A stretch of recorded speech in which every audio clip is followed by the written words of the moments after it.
Hi everyone, my name's Ollie and welcome to Magic Hands Hobbies. Today we're going to be looking at assembling and painting this Primaris Space Marines Lieutenant. This is one I had from I think it was the 7th edition box set that I painted up as an Ultramarine in my own varying style. I haven't finished it, as you can see I've had it for years. This is as far as I've got, I haven't based it, and I still need to do the same to the rest of the Marines, but you can see the model's changed quite a bit. I really like this sculpture, and I'm doing this for a friend of mine. I don't usually do commissions, but I was asked especially to do this one. I was asked to do this as a piece of nostalgia for my friend. So he wanted a Blood Angel, I've picked this up. I have since realised that there was Blood Angels Lieutenants available, but I bought this one, and so we're going to proceed with that. We don't need the transfers, I just saw me push me away. Let's just have a look at the sculpt. Really nice detail on this one, nicely laid out. Looks like it's going to be a really easy one to assemble.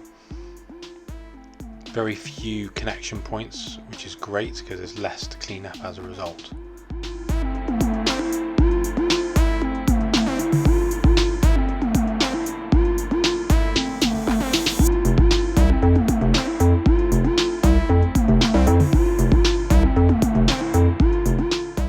Right, first thing to do, get our snips, cut away the miniature from the sprue, make sure that the flat side of the snips are facing the model. And you can see there are mold lines and little tags left over from where the sprue was connected to it. These will only be cleaned up. There's varying ways of doing this. You could use soft sanding sticks. I don't have any of those. You can use files. You just need to be very careful if you use files, because files tend to be very harsh.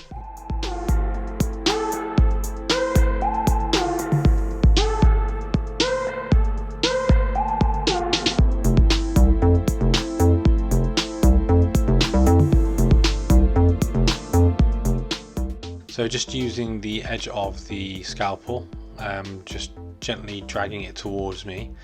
A lot of people say that this is a dangerous way of doing it. However, holding it in the way you are, bracing everything in the way you have much more control rather than trying to slip the blade away from you. You're far more likely to slip and have an accident. And bearing in mind this is a fresh blade, that's the last thing you want.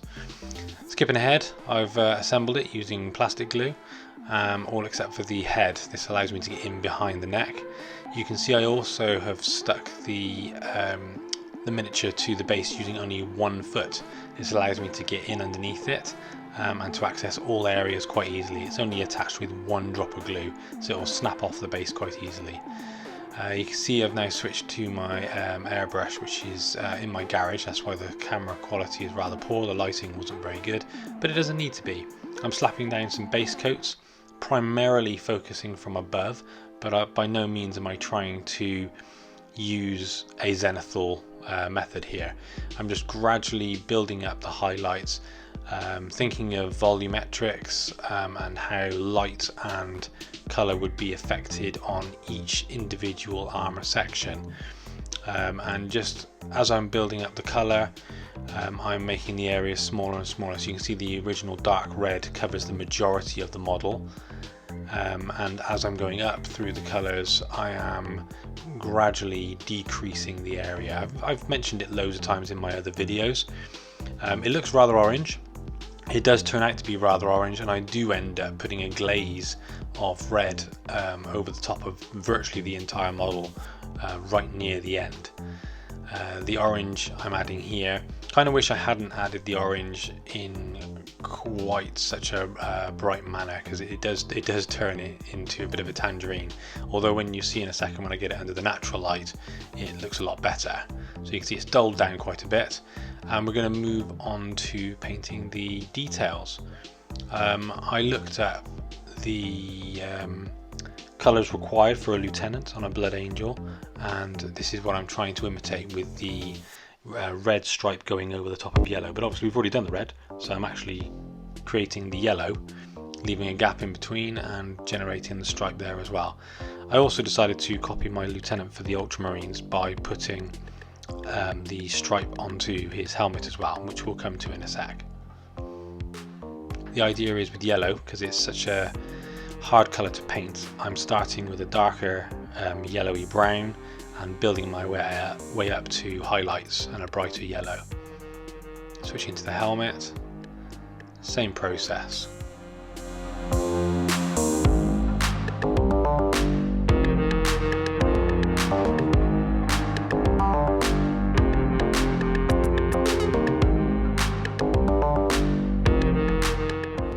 I'm also bringing the stripe down onto his forehead, just like I did with the Ultramarine. Just trying to be very careful, setting out the stripe, trying to make it as even as possible, and if possible trying to get it as close to the width of the stripe on the top of the helmet, across the top of the vent. I'm assuming it's a vent, not entirely sure, I'm not altogether up on any 40,000 lore. Looking quite good. You can see that I didn't let the individual layers dry, and that I've actually scagged up some of the paint, and it's the same on this shoulder pad. You can see there's a rough texture to the paint. I was a bit impatient in between layers, and it scuffed up some of the paint, gave it a bit of texture, but you never know, that might add to it later on. Moving on to the next layer, the next colour, covering the majority of it, but just trying to leave the edges as the original colour underneath, and I will keep doing that, getting brighter and brighter. In the meantime, whilst the yellow's drying, we're going to put some gold on. I'm going to do the Aquila on his chest. Eventually I'll do the hilt on the sword, but I don't do that quite yet. Yeah, just looking for any details that I feel might be a good one to have gold. I'm using a really crappy brush there, you can see it was all falling apart. But I don't want to ruin any good brushes with the flakes of metal getting in between the bristles. Even done the decoration on his helmet.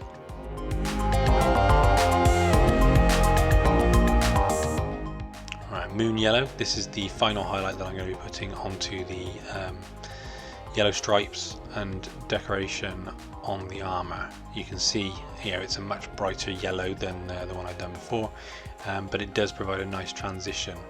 I've done this this makeup numerous times on various models. Again, just check out the videos if you want to see anything specific. I did do one for this, which I will try to link in the video yeah, I'll try to link it in the corner above. Right, now we're just moving on to black. Any black will do here, just filling in all the gaps in between the armour. Switching to Nuln Oil, just doing some panel lining.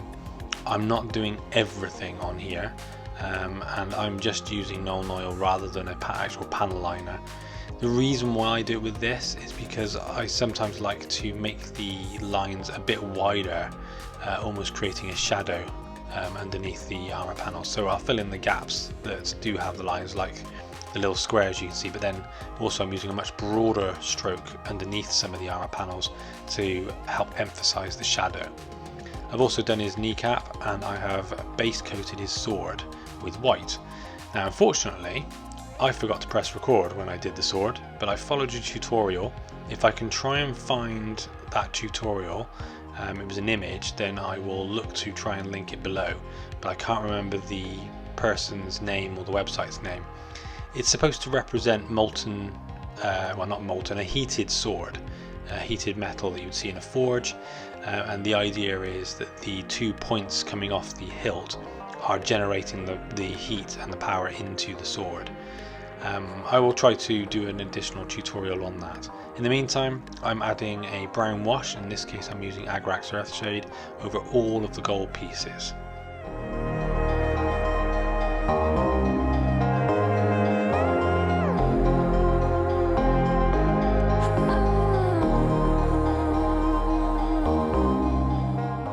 Right, so that's the gold dry and all the panels lined. I've also put on the transfers. Now I didn't notice at this point for some bizarre reason, but the one on his shoulder, the Blood Angel's emblem, is not square.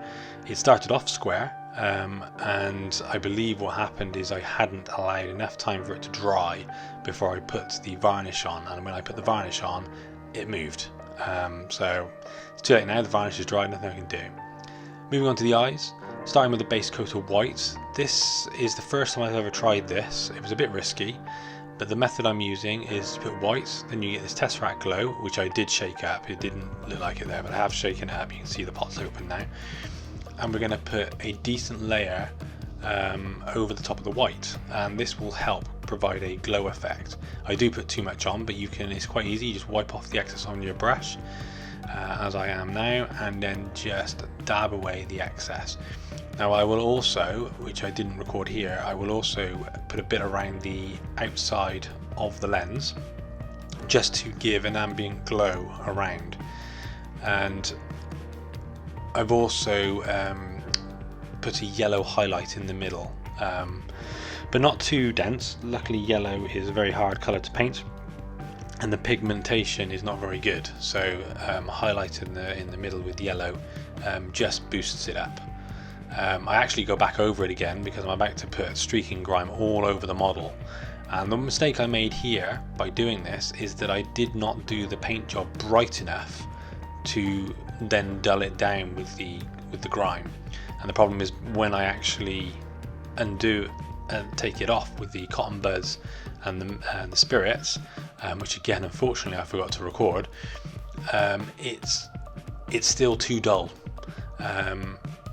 And I go back over the eyes, I go back over a couple of places and reinstate the red by putting a glaze over, and redo the glow on the eyes. So you can see the glow on the eyes really dulled down. I didn't like that at all.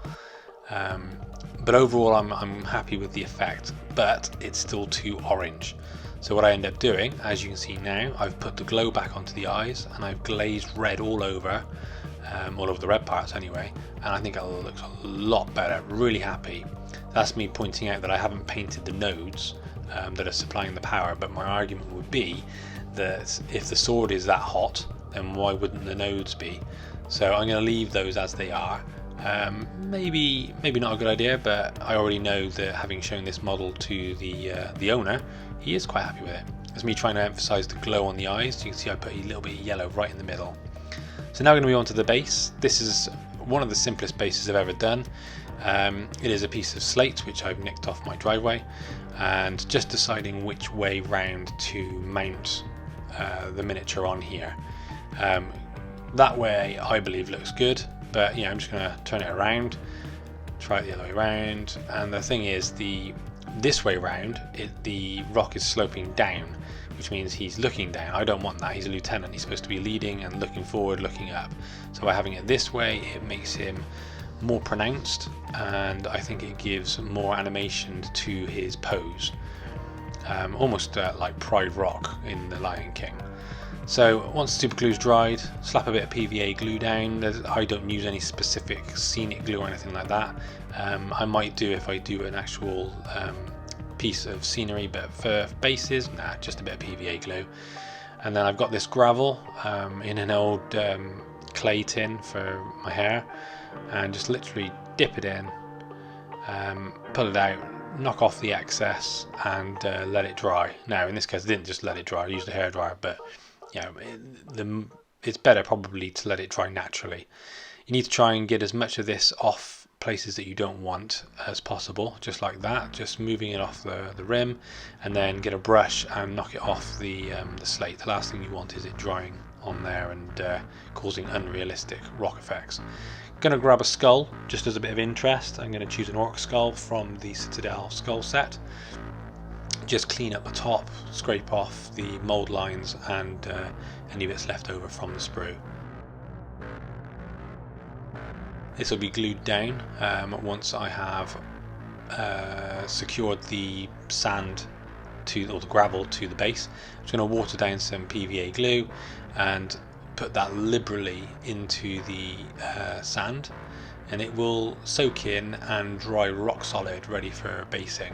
Now I try to squeeze it in here, but there's just not enough key on here, so I end up actually removing the skull because it just fell off. I knocked it with my thumb and it just came off, so I end up super gluing it instead. Now I've undercoated it with black primer, just a rattle can, and I'm going to use a big makeup brush that I say big, I've got much bigger than that, but I'm going to use this size brush just to give an overall colour, initial base colour to the stonework. I'm not too fussed whether it goes on the skull or the ground. It's going to all be painted separately later anyway. This is just giving an overall base colour, but leaving some of the original black behind.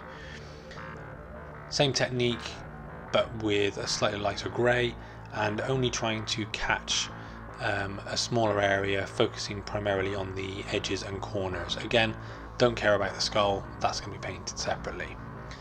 Moving on to War Painter Ash Grey, same thing, but now really just catching the furthest edges and a very little amount of the surface as I can.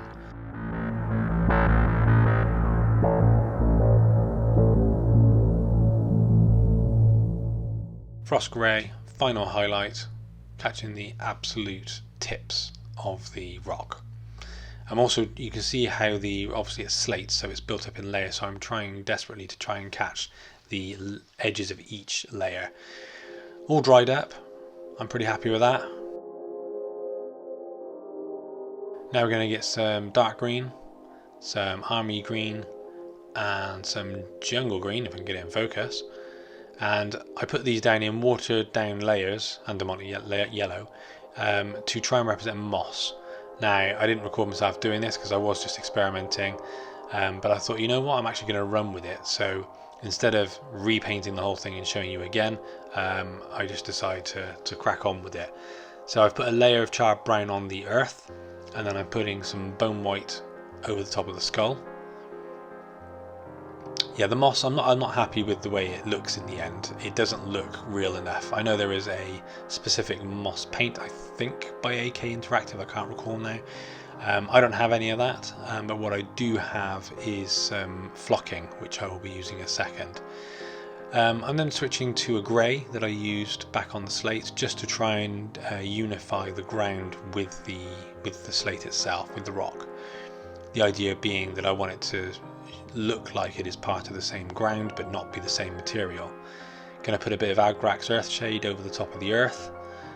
That will give it a bit of shade, a bit of colour, but without removing too much. I'm also going to use it on the skull to bring it back to a bit more of a natural bone colour.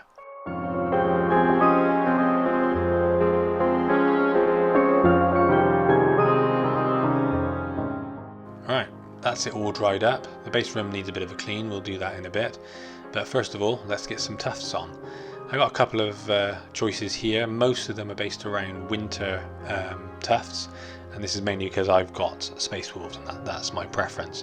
But yeah, we're gonna pick this one here, which is the Highland Tufts. We're gonna get some regular PVA glue, put a bit on the base. They have got sticky bases on there, but I've found that they're not always 100% reliable, especially if you're trying to put them onto rough terrain. So a little dab of PVA glue, or wood glue, or Scenics glue, anything that you've got. Just be sure to wipe off any excess that might, get dabbed onto a bit of the base somewhere else. Reason being is it dries shiny, it can peel up, and you've got to be careful that it doesn't peel any paint up. Just double checking the position of the model before I glue it down with super glue. I could pin it, but I'm afraid of the slate cracking, ruining the paint job. I'd rather just super glue them down. I've never had a problem with that before. Before I do that, just recoat the rim of the base, put some black on it, dab of super glue. I don't want to put too much on. The last thing I want is it leaking everywhere around the model and again producing some kind of shiny effect that I won't be able to remove. Hold it down in position, wait a few seconds. I could use some accelerant. The trouble is the accelerant that I've got, I tend to find when I use it with Loctite super glue, it expands, it bubbles up and turns almost into like a foam. Whether it means I'm using too much, I'm not entirely sure, but in this particular instance I don't want to risk it. So this is the flocking I was talking to you about. It's a man-made, unnatural sponge. It actually expands when I rip a piece off and drop it on the table. You can see it move and start to expand. And I'm just going to rip it up into tiny little bits. In hindsight, I wish I'd ripped it up a little bit smaller or shredded it, but it works. It's good enough for what I want.